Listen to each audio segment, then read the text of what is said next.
Алла сыймыктан тургандан. Алла кабыл кылып, мына пендемдин амалы деп, напсиси болсо дагы, периштелерим, көрдүңөрбү?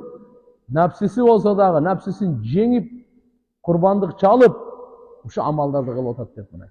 Алла сыймыктанат дейт. Ошон үчүн амалыбызды оңдойлу, мүнөзүбүздү оңдойлу, бирибизге жардам берели. Бирибизге жардам берели. Бирибизге жардам берсек, тез ишке ашат. Чөйрө курайлы. Чөйрө. Кандай чөйрө? Таза чөйрө курайлы. Имандуу чөйрө курайлы. Текеберсиздик чөйрө курайлы. Көрө албастык чөйрө курайлы. Уяттуу чөйрө курайлы. Ынтымактуу чөйрө курайлы. Бирибиздин артыбыздан сүйлөгөн эмес, бирибизге жакшы сөз арнаган чөйрө курайлы. Күнөөдөн сактанган чөйрө курайлы.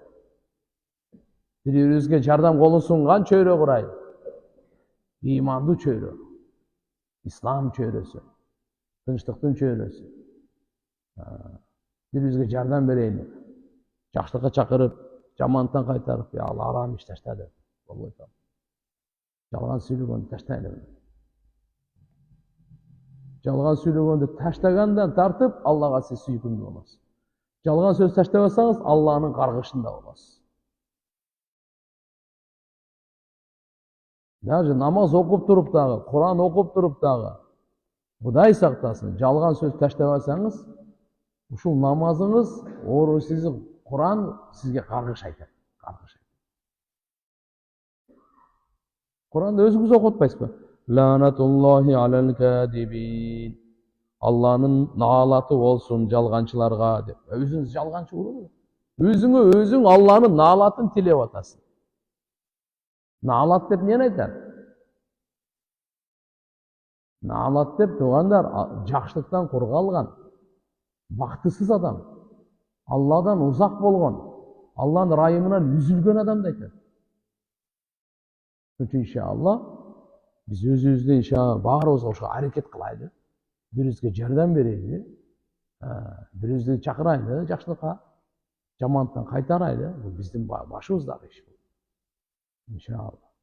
Аракет кылабызбы? Аллахым кабыл кылсын. Кудай кааласа сиздер менен буюрса мынакей бүгүн Ражаб айынын 13 болуп калды, Убакыт кандай түзүп. Рамазан келип калды. Ражаб айы азыр 7-чи ай. Ислам санагындагы 7-чи ай. Ражаб. Бул Ражаб Мухаррам айына кирет. Ыйык айларга кирет. Пайгамбар саллаллаху алейхи ва саллям пайгамбар болгонго чейин, ислам дин берилгенге чейин эле арабтарда бул Ражаб айды урматтап, ушул айдын урматынан согушпайт эле. Ушул ай кирер заматта окутат эле. Бири-бири менен душмандар дагы болду. Ражаб ай бүткөндөн кийин кайра баштайбыз дейт. 4 ай Мухаррам айда арам. Ашхурул хурум деп коет. Ыйык айлар, согушуу, жаңжалдашуу, душмандашуу арам. Зилкада, Зилхижжа, Мухаррам 3 катар келет. Аны 7-чи ай болуп Ражабта, Ражаб ай. Жөнөкөй ай эмес, касиеттүү ай. Пайгамбар роза кырмайт эле. Пайгамбар саллаллаху алейхи ва саллям Мираж кечеси Ражаб айында болгон. Кудай кааласа кийинки сабактарда айтып беребиз. Пайгамбарыбыз Мухаммад саллаллаху алейхи ва саллям дуа кылат эле. Аллахумма барик лана фи Ражаб ва Шаабан ва баллигна Рамадан. Я Алла, Ражаб айга, Ражаб айдан кийинки ай Шаабан. Шаабан айга, Ражаб айга, Шаабан айга береке бер бизге. Жана Рамазанга жеткире көр деп дуа кылат. Аллаху акбар.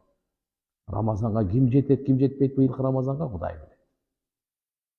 Арабызда деле угуп аткандар деле. Былтыркы Рамазан айда канча адамдар биз менен чогуу эле. Ифтарда, дуада, таравиде. Былтыркы Рамазан айда. Быйылкы Рамазан айга жеткен жок. Канча эле. Аны билесиздер өзүңүздөр, барыңыздар, тегереңиздерди карасаңыздар. Мына Рамазан айга дагы кимдин тагдырында бар болсо, ошо жетет. Дуа кылайлы биз, Алла Таалам Рамазан айга иман менен, амандык менен, ден соолукта Аллахым жеткирсин баарыбызды. Жакшылыкка товфик менен. Эми мынакей туугандар, эң негизи сиздердин берекеңиздер менен, дуаңыздар менен шахадату ла илаха иллаллах Muhammadur Rasulullah sallallahu aleyhi ve sellem. Fadailuha ve maaliha, şevahiduha ve meşahiduha ve matalibuha biqalem Mevlana el-İmam el-Hüccet el-Şeyh Abdullah Siraciddin el-Huseyni radıyallahu anhu. Sizler menen başlap atkan kitebimiz, kiçinekey kitepçe. Bu şahadat kelimesi La ilahe illallah Muhammadur Rasulullah'ını bir жақсы түшүнөйлүчү. Анан аялыбызга, бала-чакабызга, туугандарыбызга жақсы үйрөтөйлү. Кыргызстан биринчи, анан Орто Азия, бүткүл алам ар бирине шахадат калиманы жеткирейли. Бул La ilahe illallah Muhammadur Rasulullah ар бирибиздин мойнубуздагы биринчи фарыз. Жана акыркы фарыз. Ең улуу фарыз, мындан улуу фарыз жок. Мындан улуу сөз жок. Мындан ыйык сөз жок. Мындан таза сөз жок. Мындан нурлуу сөз жок. Мындан Аллага жаккан, мындан өткөн сөз жок. Ушу менен кафир айтса, ашаду ла илаха иллаллах ва ашаду анна Мухаммадан абдуху ва расулух. Мусулман болот. Allah'ın çepine girer, amandığına girer, tübelük dozoktan kurtular. Şunun inşa şahadat boyunca bunun faziletleri, manileri, maksatları, matlapları, şunlardan inşallah Şeyh Peygamberimiz urpağından Hüseyin razıyallahu anhu'dan tarap gelgen, mınaki Şeyh Abdullah Siraciddin degen Şeyh'tin kitabını. Bu kaçıyında o kişinin kitabını okuttığıyla Allah Teala'm o kişiden razı olsun, kabırın nurlasın. Dünyaмен koş aytkan, bir kitap жазып ketken eken, buna barыбыз пайдаланып атабыз. Окуп атабыз, өзүбүз пайдаланып атабыз, эл менен бөлүшүп атабыз. Albatta, bul La ilahe illallah Muhammadur Rasulullah'a şahadat berүү, bul İslam dinde babu dukhul fil İslam, İslam'a gire turgan eşik ушул. Бұл ешік болса, исламға кіре тұрған ешік, ашхаду ан ла илаха иллаллах ва ашхаду анна Мухаммадан абдуху ва расулу. Барыз айтып қойыншы ғана. Ашхаду ан ла илаха иллаллах ва ашхаду анна Мухаммадан абдуху ва расулу. Шуны дайым айтып жүріш керек, та? Жаңалап жүріш керек. Кейде ла илаха иллаллах Мухаммаду расулуллах дейбіз. Бұл калима тойиба. Анан калима шахадат деп қойот мынакей. Şunu aytıp yürüşüyoruz gerek şahadatta. Daim aytıp yürüşüyoruz gerek inşallah. Bunun böyle şey hasiyet. Eğer de biri İslam'ı kavlamansa şunu aytar. İslam'da biri maşallah dinin imanındıkça жаңылап тұрайын dese şunu aytar. Gayra Allah'a жагайын dese şunu aytar. Бұл şunday. Jönököyle emес.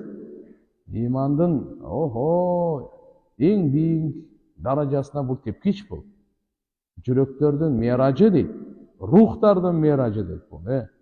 Allah subhanahu wa ta'ala insandı jarattı, süylөгөнгө баян үйрөттү, жазганга калем үйрөттү, түшүнгөнгө, баш ийгенге жүрөк берди Allah Taala.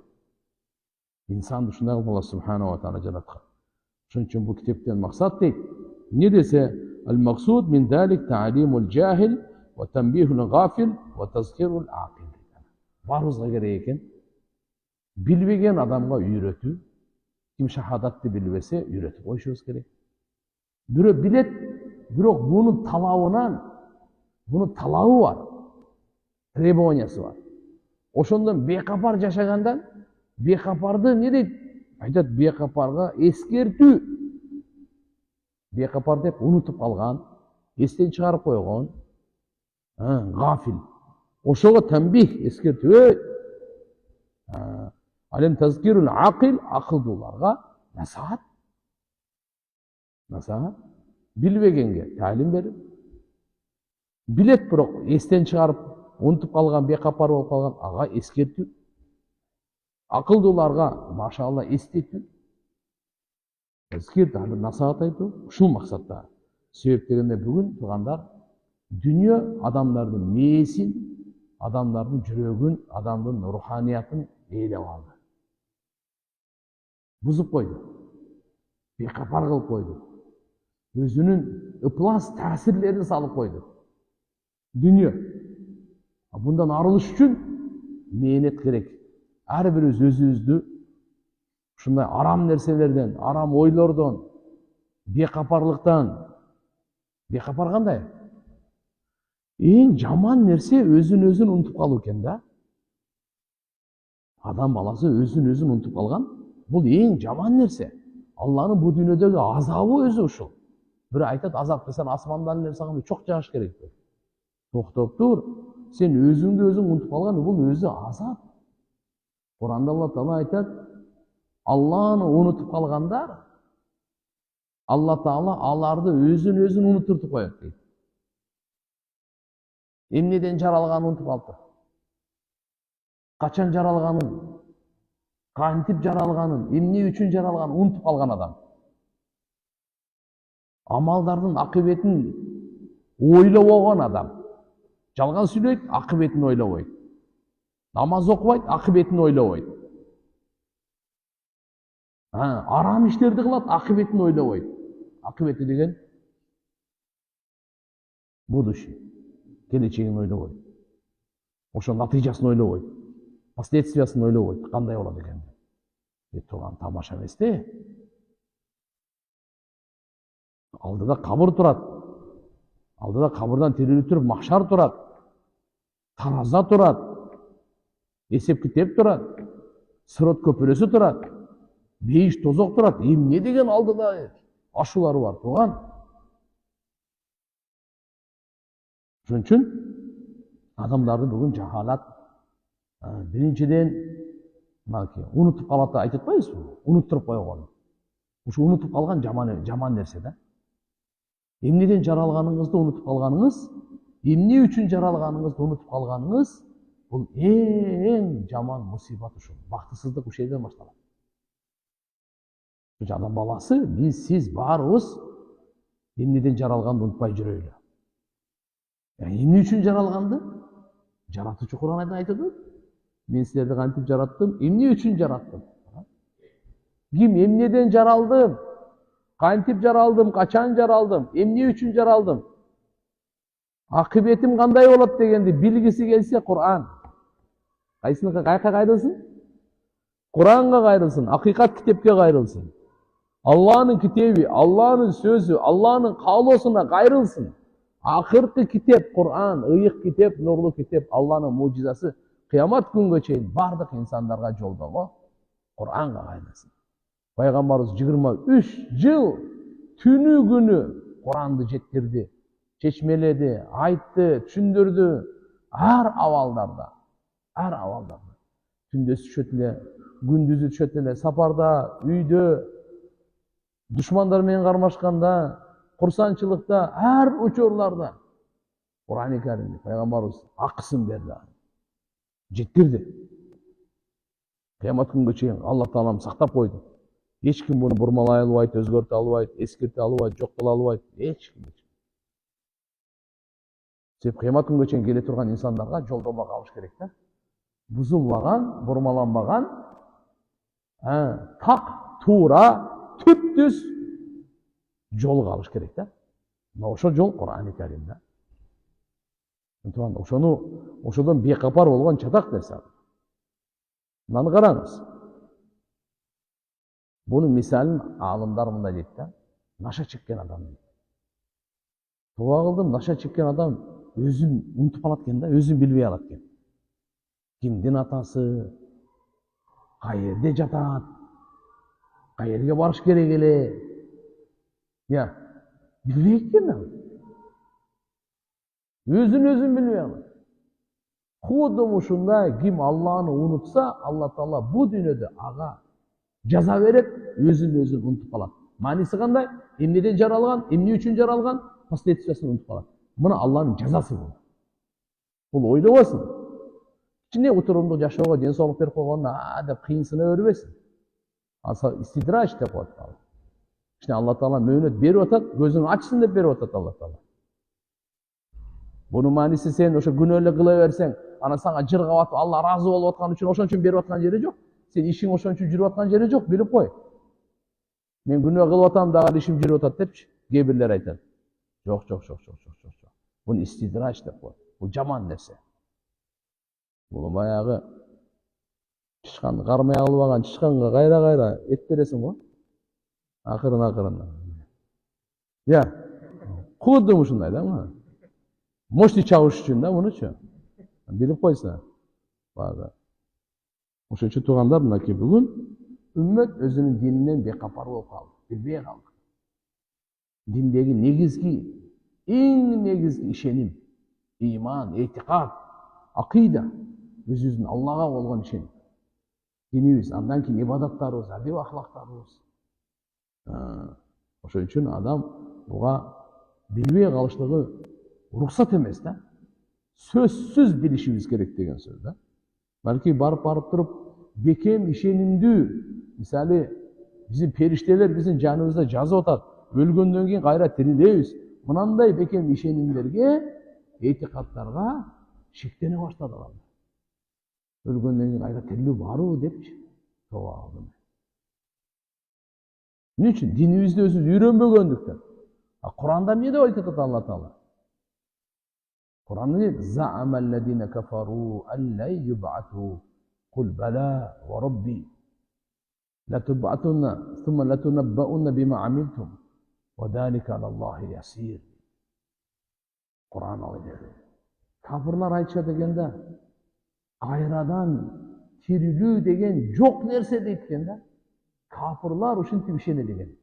Алардын сөзү ушул экен, күмөнү ушул экен, ою ошол экен. Кайрадан тирилүү жок деген бул кафирлардын сөзү, кафирлардын ишеними. Ошолордун көз карашы деп Алла Таала айтат. Za'amalladina kafaru allan yub'athu. Алла эмне деп атат мунулар? Ошондойлорго Алла Таала сокку берип, катуу кайтаруу деп. Кул бала айтып кой ey Мухаммад. Эмне үчүн кайра тирилүү жок экен, Ва Робби, Роббума ант деп айт, жөнөкөй эле эмес. Роббума касам ичип айтам деп айткын дейт. Ант ичип айтам деп айткын дейт. Не деп? Латубасунна. Силер сөзсүз кайра тирилесиңер. Ушинтип айткын дейт. Тумма латунаббаунна. Кийин сөзсүз эмне амал кылдыңар? Силерге айтылат, кабар берилет. Бима амилтум. То есть бу дүйнөдө канча сен балагаттан өлгөнгө чейин сүйлөдүңбү? Бардыгын угасың. Балагаттан өлгөнгө чейин канча каерде амал кылдыңбы? Бардыгын кабарын сага берилет, кабардар болосуң. Проинформирован деп, мынакей, бардыгына. Ушул кайра тирилтип кылган амалдарыңды бардыгын Алла Таалам сага угузуп көрсөткөн. Ва далика алаллахи ясир. Бул Аллага өтө жеңил дейт. Сизге мага 10 жыл мурда кылган амалдарыбыз ойлошуңуз мүмкүн. Унутуп калдым депчи, туура. Биз унутчакпыз. Биз кечеги эмес, азыркы 2 рекет намаздагы 1-чи рекетте кайсы зам сүрөнү окуганды унутуп калып атабыз. Биздин унутчагыбыз ушунчалык. 2 рекет намаз окуган, 1-чи рекетте окуду, эми 2-чи рекетте, 1-чи рекетте кайсы зам сүрөнү окудум эле, эсте жок да. Я 4 рекеттен намазды окуп атып, 3'te okudumду, 2'ni okudum. Азыр ушу бир намазда туруп унутуп калып атабыз. 5 жылдагы мурдагыны каякта эсиңизде бар. Бирок уну билип коюң, Алла унутпайт. Алла Таала Кур'ан-ы Каримде айткан. Силердин кылганыңарды Алла унутпайт. Силер унутасыңар, бирок Алла эсептеп тактап койгон. Yawma yab'athuhumullahu jami'an. Thumma yunabbihum bima 'amilu. Ahsahullah wa nasu wallahu ala kulli shay'in shahid. Allah kıyamet günü tiriltip bardıq amaldlarыңарды көрсөткөндө, силер унутуп калдыңар, бирок Алла аны тактатып, сактатып, бардыгын жаздырып койгон да Алла Таала. Ушуну бардыгын көрсөтүп берет экен да. Бул Алла Таалага жеңил экен. Ошон үчүн күн сайын ар бир күндү баалайлы, ар бир түндү баалайлы, жакшы амалдарды кыла берели. Жакшы адамдар аз болот. Жаман адамдар көп болот. Бейишке кирүүчүлөр аз болот. Тозокко баргандар көп болот. Имандуулар аз, шүгүр кылуучулар аз. Алла өзү айтат. Qalilun min ibadiy ash-shakur. Шиква деп коет муну. Ай. Шүгүр кылуучу пенделерим өтө аз дейт да. Не дейт? Шүгүр кылуучу аз экен да. Шүгүрсүз көп экен да. Шайтандагандар көп болот. Ошон үчүн туугандар, динибизди үйрөнбөсөк, эртеге барып өзүбүз шектенип калабыз өзүбүздүн динибизде. Бул эң жаман нерсе ушул. Өзүбүз шектенип калабыз. Бекем якыний, бекем ишене турган, кескин, шек күмөнсүз ишенимдерибиз бар эле, ошол жер алсырайып чыгат туугандар. Эгер динибизди албасак. Алла субханаху ва таала дуаларды кабыл кылуучу, үндөрдү угуучу, Алла таалам сурагандан, кур кайтаргандан андай зат эмес. Сиз бир нерсе сурасаңыз Алла таала бербей коет. Мүмкүн эмес. Караңыз тууган, биз дайыма бир нерсе берди дегенде чөтөркө байлык деле ойлойт экенбиз да. Жакшы иштерди кылуу бул да Алланын тарабынан берилет. Угабыңыз. Мен бир жолу bir жерге даватка барып калдым, чет мамлекеттен. Анан кийин ала кембагал айыл экен да. Анан бир киши жанымда туруп калып, мен дават берсем, даватка чыгыңыз деп калдым мен. Айтсам анан айтып калды. Бул где-то канча 25 жыл мурдагы окуяда. Анан айтат, эми силерге Алла таалам байлык берген, ошон үчүн даватка чыгып атасыңар, мен мага эч нерсе берген жок Кудай десе болобу? Мен анан айттым, байке дедим. Бул кыргыз эмес, башка мамлекет, чет мамлекет. Сизге дедим, Алла таалам акчага бааланбай турган нерсе берген деди. Акчага сатып ала албай турган нерсе берген. Мына көздүн көрүп атканы канча нерсе билесизби? Мунун баасын билесизби? Кулактын баасын билесизби? Бирдигинин бирөө, адамдын мына мээ иштеп атканы, басып жүргөндүн баасын билесизби? Жүрөктүн баасын билесизби канча? Бүткүл дүйнөнү берем, жүрөгүңү бер десе бересизби? Бүткүл дүйнөнү берем, мээңди бер десе бересизби? Ошо бул дүйнөнү ала берейин, ушу мээңди алса алсын десиң. Саңа берип, мээңи алып туруп кайра бардыгын алып койсун эми. Мээң ким берет буну? Бүткүл дүйнөгө бербей туруп, алмаштырбай турган нерсе Алла таалам берген. Десем, кичине баягы мусулман да бар, жүрүндө иман бар да, эсине келе калды. Алла таалам сизден жокто барып ушунча жакшы нерсени мага берген. Ден соолук берип турганча, мынакей, басып жүрөбүз. Өзүңүз басып жүргөнүңүз бул чоң Алланын неаматы го. Hazreti Umar разияллаху айткан, бир киши аябакка ооруп аткан экен. Ушудан дагы Алланын неаматын көрүп турасыңыз. Ооба, зарасы өзүнөн өзү чыкканы Алланын неаматы. Колуң менен чыгарбай, насос менен чыгарбай, угуп алың. Зара өзүнөн өзү чыгып атканы Алланын неаматы турбайбы ол? Просто биз буларды ойлобойт экенбиз дагы. Колдо бар алтындын баркы жок дегендей, кадырлабайт экенбиз, шүгүр кылбай эле жашап кете берет экенбиз да. А так мындай карай турган болсок, көздүн ачып жумганы чоң неамат. Өткөндө бир тааныштарыбыз бармы? Бул кирпик деген чоң нерсе экен дейт. Кирпиги күйүп калган экен, кичине отко ачылып кеткенди. Жаман кыйналдым дейт. Бардык нерселер кирип кетет дейт. Кирпик иши көп экен да мунчу. Билинбеген менен кичинекей болгон менен, кичине жумуш болуп калса эчтеке кирбейт да, все. Суук, шамал, чаң, бардыгы кире баштады дейт. Кирпиктин кадырын анан билдим дейт. Иншалла туугандар, Алланын неаматтарына көп шүгүр кылайлы. Алла тааламдан иншалла сурасак, Алла суралганды жакшы көрөт экен да. Алладан сурабасаң ачуусу келет. Алла таала сурап туруп бербей коюш Аллага мүмкүн эмес да. Ошон үчүн ишен Алладан сурайлы, баалуулуктарды сурайлы. Амандыкты сурайлы, жакшылыкты сурайлы. Дүйнөдө да адал рызкыны сурайлы. Бардык нерсени Алладан сурайлы. Пайгамбарыбыз ушуга чейин айтат, хадистерде келет, субханаллах. İza sa'alta fas'alillah, iza ista'anta fasta'in billah. Bir nерсе сурасаң, Алладан гана сура. Жардам сурасаң, Алладан гана жардам сура. Субханаллах. Жазда сахабалар ат минип баратып, камчысы түшүп кетсе, алып берип койчу деп бирөөдөн сурачу эмес экен. Өзү түшүп алып. Туз болсо дагы, ушуга чейин келет, бут кийимдин боосу үзүлүп калса дагы, ошону Алладан сура дейт. Ушуга чейин. Туздан Алладан сура дейт. Allah Taala'm sebep kılıp acıdan yol açıp veriyor da. Allah'ım barızga tevfik versin. Kim Allah'dan ümit kılsa, Allah'ını hiç kaçan ümitsiz kılmayın. Onun için inşallah Allah'dan daima yaxşı ümit'te yaşayalım.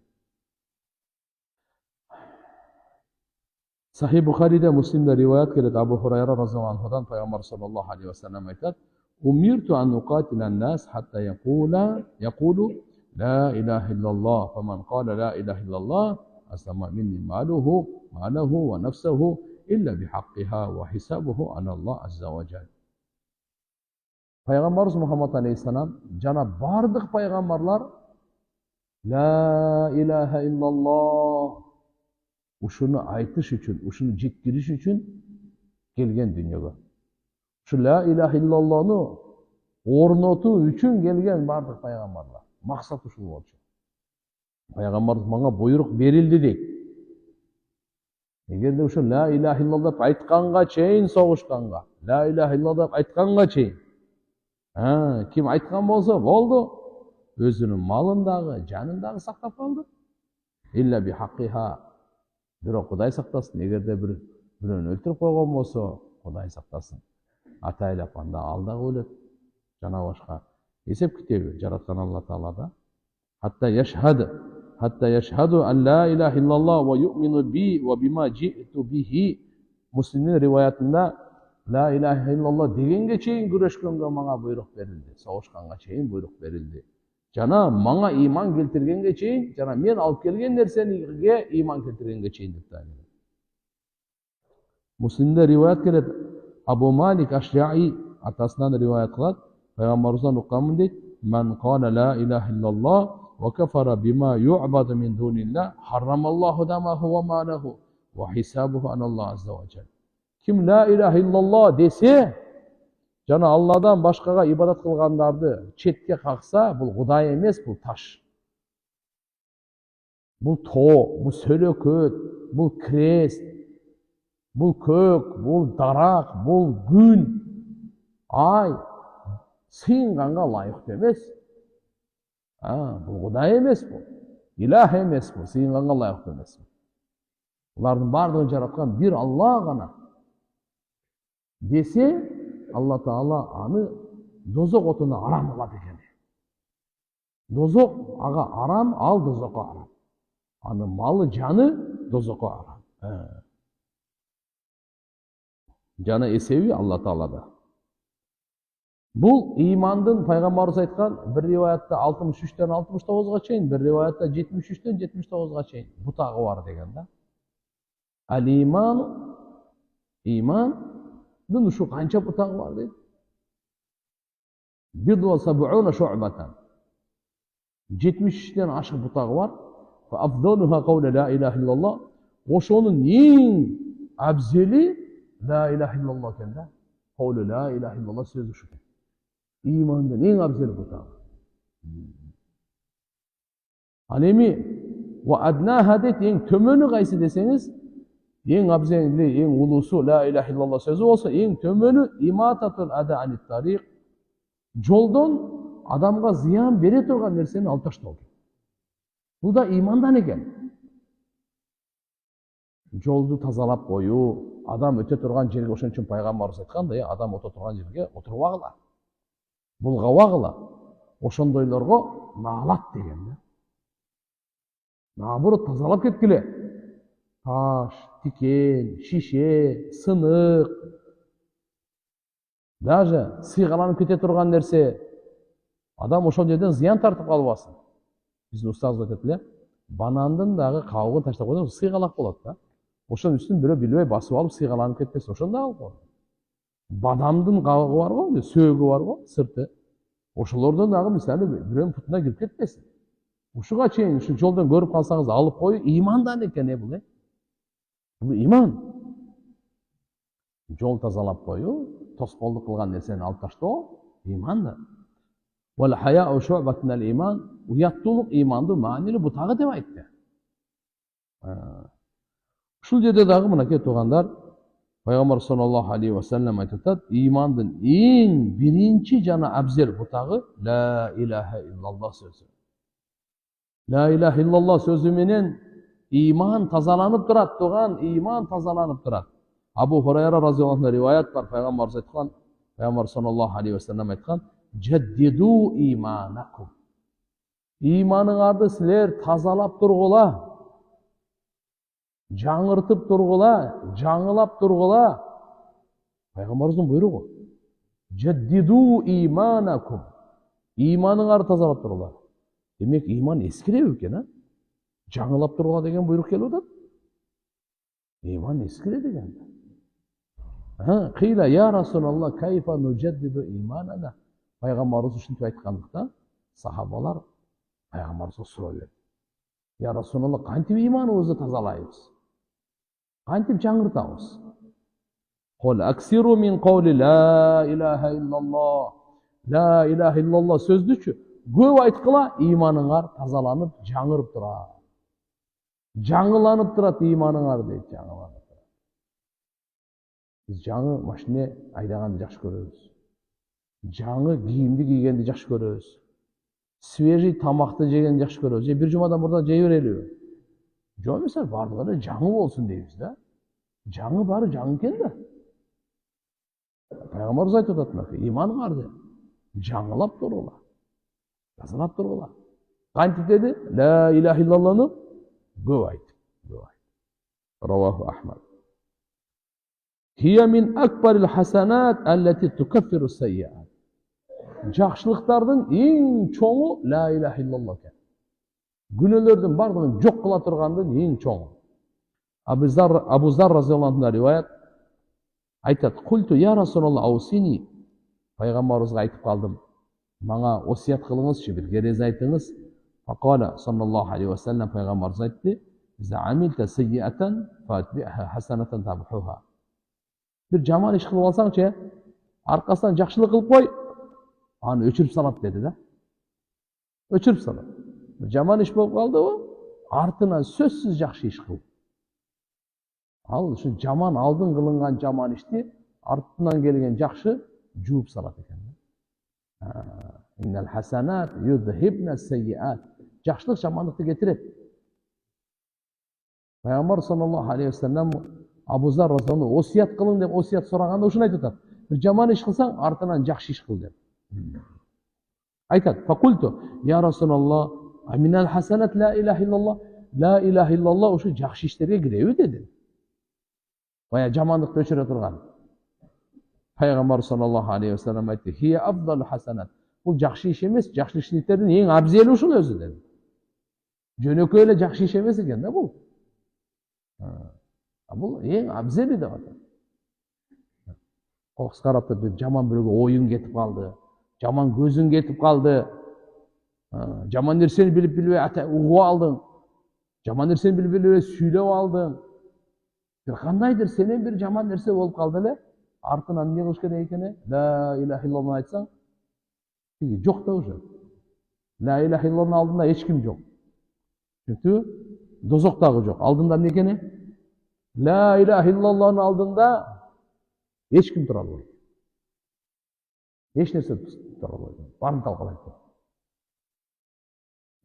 Дозок тура албагандан кийин башкасы да тура. Бирок хакыйкат. Акыйкаты ушу ла илаха иллаллахтын акыйкаты жүрөгүбүзгө келсин да. Айтып атат. Анас разияллаху анху риваят бар. Пайгамбар саллаллаху алейхи ва саллям айтты, "Ма мин абдин qala la ilaha illallah fi sa'atin min laylin aw naharin illa tamasat ma bis-sahifati minas-sayyi'at hatta taskuna ila misliha minal hasanat. Rawahu Abu Ya'la kama fi Targhib al-Munziri. Tündösü ve gündüzü ayrıması yok. Pende la ilahe illallah'ını aytsaçı, anın amal defterinden günölөр öçürülö degендagi kança günö bolsa ошолордун ошончо сабап жазылат экен. Ошон үчүн субханаллах таалимде отурганда, Кур'ан хадистин таалими эң улуу таалим турганда бүтөөрүндө периште жар салат экен. Не деп? Силердин күнөөңөр кечирилди, плюс канча күнөө алып келген болсоң, ошончо соо алып кеттим. Силердин күнөөңөр соопко айландырылды дейт экен да. Юбаддал сайyiatil hasanat Куму магфуран лакум. Эми күнөөңөр кечирилген абалда тургула дейт экен да. Ачам, бул таалим, Кур'ан хадистин таалими жөнөкөй таалим эмес турган. Ушундай нурлуу таалим, периштелер курчагына турган, Аллахтын райымы жай турган, Аллах өзү сыймыктана турган, эстей турган, бүткөндө күнөөлөр кечирилип эле калбастан соопко айланып кете турган мынандай мажлис да бул. Ушул жерге айтып атат мына. Абу Бакр Сыддык разыйаллаху анхудан риваят бар. Айтат: "Алейкум би ла илаха иллаллах." Пайгамбар саллаллаху алейхи ва саллям айткан дейт. Пайгамбар мындай дептир: "Алейкум би ла илаха иллаллах вал истигфар, фа аксиру минхума." Силерчи ла илаха иллаллах менен истигфарды, астагфируллах ва атубу илейх деген бар го, ошону бекем кармагыла деди. Не болот экен? Фа инна иблис кал ахлакту нас бидунуб ва ахлакуни би ла илаха иллаллах вал истигфар. Иблис шайтандын атасы бар го. Бул шайтандын атасы, шайтан. Айтат экен да, мен адамдарды күнөөгө аркылуу жок кылдым эле, алар болсо ла илаха иллаллах жана истигфар менен мени жок кылды экен. Мен адамдарды күнөөгө батырып туруп буларды мен бактысыз кылсам, булар ла илаха иллаллах менен истигфар менен мени бактысыз кылып, мени жок кылды экен. Анан кийин сөздү угуп алыңыз. Falamma ra'aytu zalik ahlaktuhum bil ahwa wa hum yahsabun annahum muhtadun. Rawahu Abu Ya'la. Качан мен карадым дейт, буну көргөндөн кийин ошо булар мени ла илаха иллаллах менен истигфар менен талкалап атабы. Буларды эмне кылсам деп, эми мен буларды нафсинин каалоосунун аркасынан ээрчитип талкалайм. Алар ойлошот туура жолдобуз деп, бирок нафсинин каалоосунун аркасынан кетип атат, мен ошого салып койдум буларды экен. Адамдын нафсиси адамдын душманы, бул да бизге дайыма жамандыкка буйруп турат да. Демек, мына хадистен туугандар эмне сабак алдык? Ла илаха иллаллах менен истигфарды бекем карманайлы. Бул шайтанга туруштук бере турган, шайтан адам баласын азгыр күнөө кылдырткан, ошону талкалап жууп сала турган амал экен да. Муслим шарифте, Тирмизи шарифте келет, Ибн Умар разыйаллаху анхумадан риваят бар. Пайгамбар саллаллаху алейхи ва саллям мындай дейт: "Ма алал ард ахад якул ла илаха иллаллах валлаху акбар ва ла хаула ва ла куввата илля билlah." Жер бетиндечи ким ла илаха иллаллах валлаху акбар ва ла хаула ва ла куввата илля билlah десе, анын күнөөлөрү баардыгы кечирилет дейт, океанды көбүнчөлүк болсо дейт. Мен мына океандын, биз океан жанында жашабайбыз дагы, билбейт экенбиз. Мен Францияда 2000 канчанчы 11-жылы даватта болуп калдым да. Анан кийин Атлантикалык океанга барып калдык. Зияратка. Бир мусулманды зияратына деп барабыз деп анан барып. Анан ал ооруп аткан экен. Анан ал ооруп аткандан кийин эме кылат экен да, бул океандын баягы өзү толкунучу келгенде, бул адамдар болсо ошол жерге туберкулезден көп ооруш, өпкө оорулары дем алат экен. Эртемен чыгып ошого дем алат экен океандын эмесин. Туздуу чапкан сайын, эми Алла таалам субханаллах, ушун толкундан ham шифа бере берет экен да. Жөнөкөй ушул жерде 5-10 мүнөтчө дем алып анан кетет экен да. Ал ошол жерге барып калдык да, тигини зыярат кылып, дават кылдык. Ошондо мен көрдүм да көбүк деген кандай болот экен. Айлана, bu океандын көбүгү деген ал өтө чоң болот экен да. Ошо пайгамбарыбыз көбүнчө мисал берген да, ошо деңиз, океандын көбүгүнчөлүк күнөөсү болсо баары кечирилет деген да. Илля каффарат анху хатаяху ва ин канат мисли забадил бахр дейт да мынакей. Ошон үчүн пенде жердин үстүндө турган адам ла иляха иллаллах валлаху акбар ва ла хавла ва ла куввата илля билля десеңиз, ушунча күнөө кечирилет экен. Бир айтып койбойлу, ушул жерден иштеп турбойлу. Аны билиңер. لا إله إلا الله والله أكبر ولا حول ولا قوة إلا بالله. Peygamberin sözüne tayanıp durup ayta alabыз туган bir daha günü жоқ da bizde. Elhamdülillah. Океандын көбүнчөлүгү жетпей билем. Муслим шарифте, Тирмизи шарифте. Буну айтып жүрөйлү, башкаларга жеткирейин. Карачы кандай касиеттүү. Бул биздин атабыздын сөзү эмес да. Пайгамбарыбыздын сөзү да. Болгондо да субханаллах Ибн Умар разияллаху анхудан риваят бар экен. Кайсы китепте? Муслим шарифте. La ilahe illallah aytқанға амандық. Ибн Умар разияллаху анху айтат, пайгамбар саллаллаху алейхи ва саллям мындай деди: "Лейса аля ахли ла ilahe illallah вахшатун фи кубурихим вала маншарихим." La ilahe illallah деп айтқан кишигече кабырында коркунуч жок дейт ага. Аллаху акбар. Болосо пайгамбарыбыз айткан, кабырдан да коркунучтуу жай көргөн эмесмин. La ilahe illallah'ны жүрөктөн айтып жүргөн болсо, Кудай кааласа кабырда коркунуч жок ага. Жок коркунуч, жок. Кайра тирилгенинде дагы жок.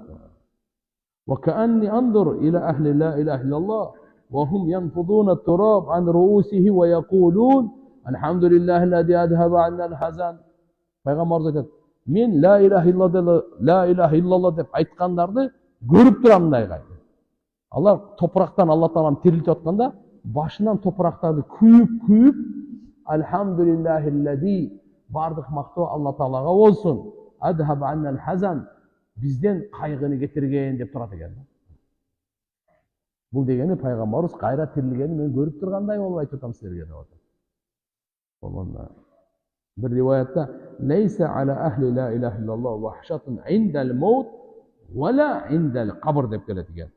Ravahu Tabarani Bayhaqi. Tabarani'nin Bayhaqi'nin rivayetinde La ilahe illallah dep aytkan elge, adamga ölüm uçurunda da korkmuş yok, kabırda da korkmuş yok. Çoçulu yok eken burada. La ilahe illallah buluşunda kasiyetli kelima, adam balasının şu aytkan kişinin kolundan karmatı beşi rizk otken. Samura ibn Jundub razıyallahu anh aytat, Peygamber sallallahu aleyhi ve sellem aytkan. وَرَأَيْتُ رَجُلًا مِنْ أُمَّةِ انْتَهَى إِلَى الْجَنَّةِ فَغُلِّقَتِ الْأَبْوَابُ دُونَهُ فَجَاءَتْ شَهَادَةُ أَنْ لَا إِلَهَ إِلَّا اللّٰهِ فَأَخَذَتْ بِيَدِهِ فَأَدْخَلَتْهُ الْجَنَّةِ. Men bir kişini gördüm deyip Peygamberimiz sallallahu aleyhi ve sellem. Ümmetimden bir kişini gördüm, al beşike jakı varsa beş eşiği jabılıp kaldı. Emin oşon üçün jabılıp kaldı. Anan ele bayağı şahadat kelimesi var emas bu? Aşhadu en la ilahe illallah ve aşhadu enne Muhammeden abduhu ve rasul dedi. Oşol gelip öyle açıp öyle girip koydu deyip değil mi? Gire bir yakada öyle ya. Fakazat biyedi, kolundan karmap dur öyle. Fadhalatul cennet, beşiği girip koydu. Bu şahadat kelimesi kelimet duran. Kayede la ilahe illallah de aytılsa, Muhammedur Resulullah'sa koşa, bilip koyun. Biz aytıp koyalım, Fatiha Sura'nı koy. Kulhu Allah'ta koy. Ayağın için oku. La ilahe illallah degeni Muhammedur Resulullah isminin koşa tuğanlar. Bu beşikten açıkça. Muaz ibn Cebel razıyallahu anh aytkan Peygamberimiz Mafatihul cenne şehadeten la ilahe illallah ravahu Ahmed. Beşikten açıkçaları la ilahe illallah güvölükü la ilahe illallah'a güvölük.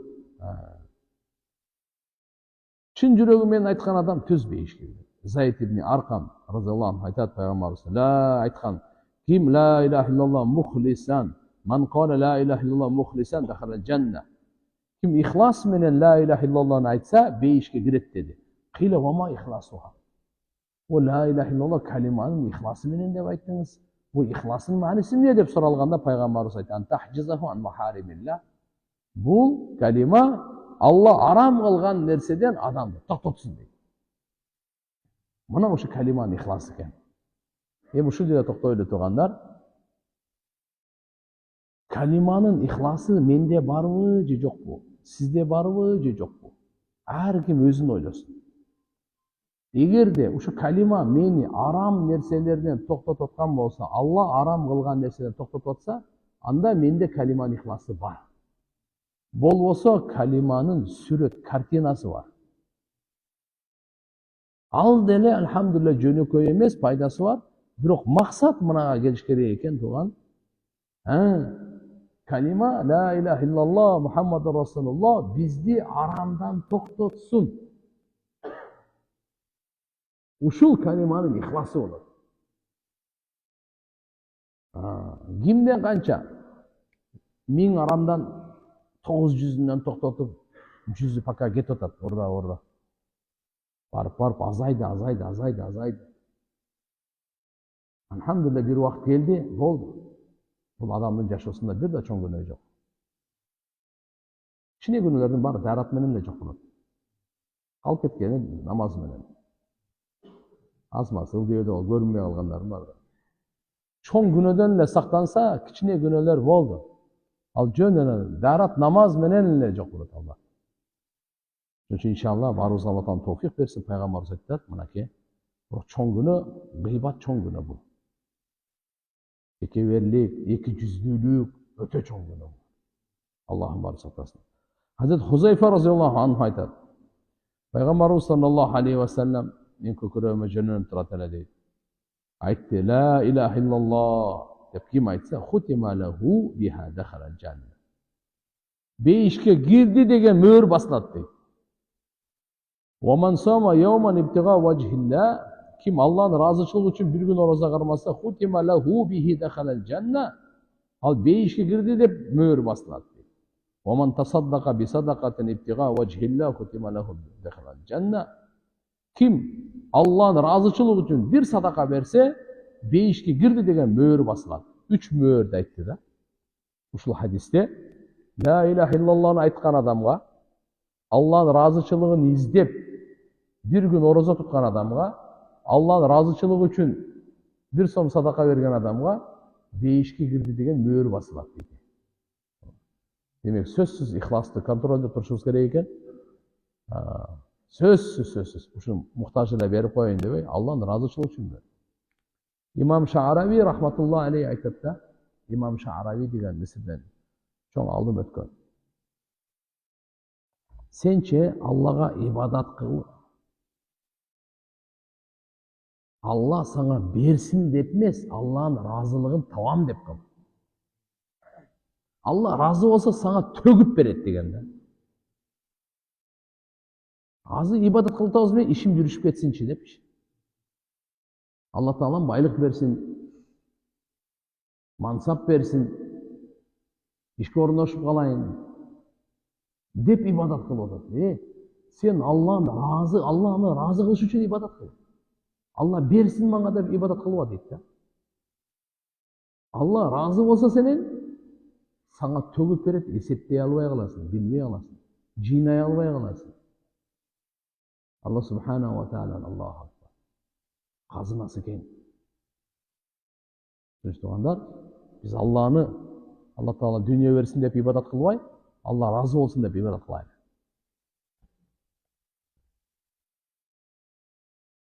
İbn Abbas razıyallahu anhum aytkan, "Hal jazaa'ul ihsan illa'l ihsan" деген аят бар.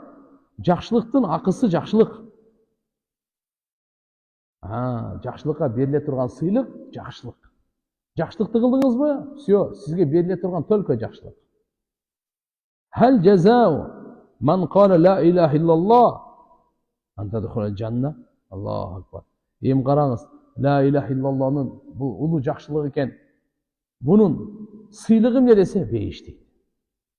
İmam Bagavi, Anas ibn Malik razıyallahu anh aytkan, hal jazaa'ul ihsan illa'l ihsan деген ayat boyunca Peygamberimiz mындай деген ekan. Ушуну окуп туруп, "Wa hal tadruna ma qala rabbukum?" Robbuңар эмне дегенди, эмне деп айтканын билесиңерби силер? Десе сахабалар айтышыптыр. Аллаху ва расулуху а'lam. Алла Алланын элчиси билүүчүрөөк деп. Peygamberimiz cevap verdi. Hel ceza'u men an'amtu aleyhi bit tevhid illel cennet. Allah Teala aytadi eken, La ilahe illallah dep tavhid kelimesi. Uşul belekti men nemat kılıp kimge bersem, aga men söz beyiş berem degen ekenler. Jaratkan Allah subhanahu wa ta'ala barımızga tawfik bersin. Demek la ilahe illallah'ını köp aytaylı, başkalarga jitkireyli. Bunun elhamdülillah bir Allah'dan başka sığınganга layıklı zat yok, jaratıcı yok, ölüm menen ömürdü çeçici yok, beyiş menen dozoko girgizici yok bir Allah'dan başka.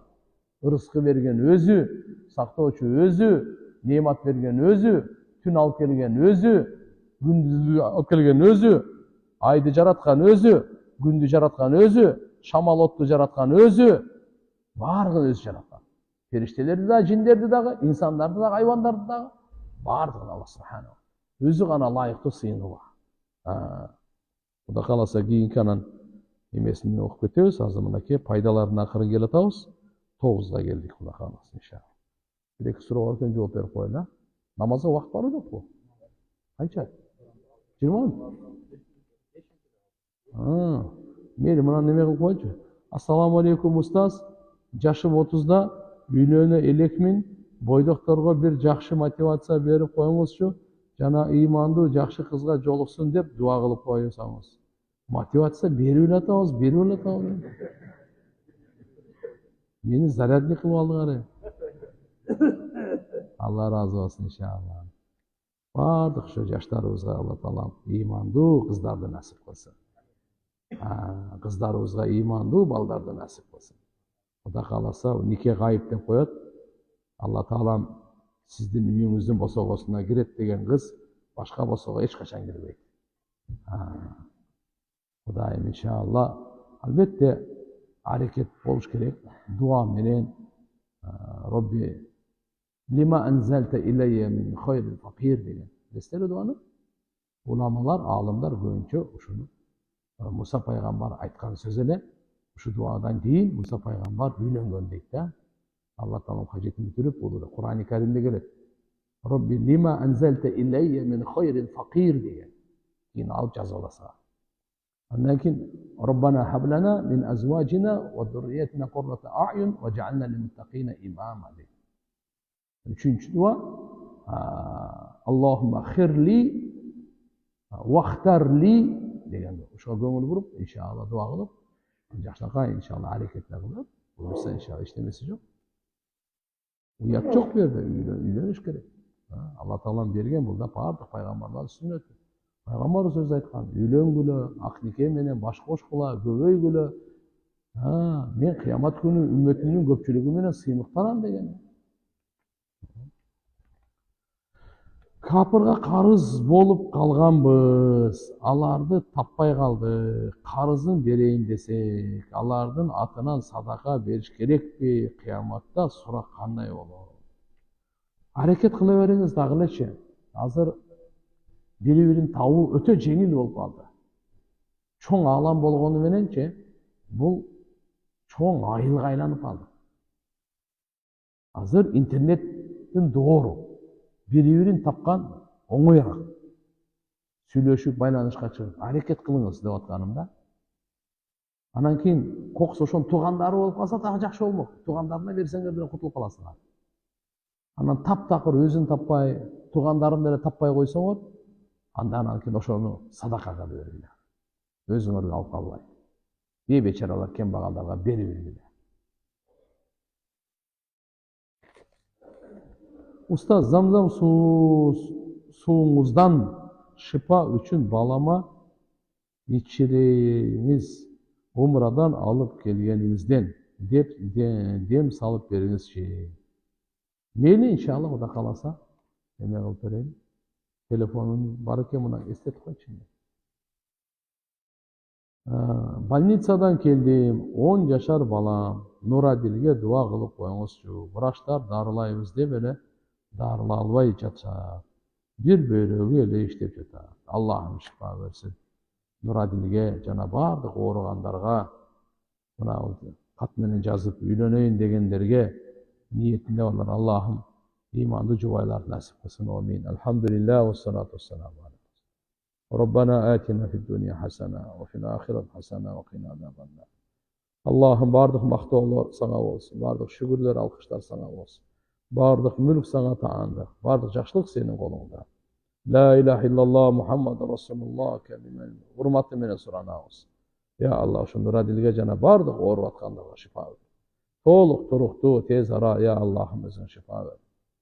Jaratkan Allah Teala yaşlarımızın vardığını ya Allah imandı jolga sal.